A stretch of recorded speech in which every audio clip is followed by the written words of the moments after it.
আব্বার কাছে মোবাইল নেওয়া লাগবো তুই। আব্বা, হ্যাঁ গেদা, মোবাইলটা দাও। হ্যাঁ, তোরা কাম করবার দিছিস তুই আবার মোবাইল এনে মোবাইল না দিলে আমি কাম করবো, আমি যাবো গা। আমি মোবাইল পকেটে ভরে রাখবো, দাও আমার বন্ধু ফোন দিব, দাও। আচ্ছা বিপদ তো মোবাইল সুন্দর মতো কামটা কর। আমি করবো কাম, আমি যাবো পলায়া কাম করবো আমি। হ্যাঁ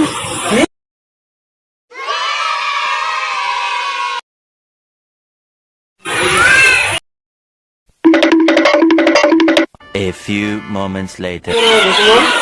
হ্যাঁ কেটা কই গেল? মোবাইল দিলাম, এর লেগে কইছিলাম, এর লেগে মোবাইল দিবার চাই নাই। কেটাটা কই গেছে দেখিছে।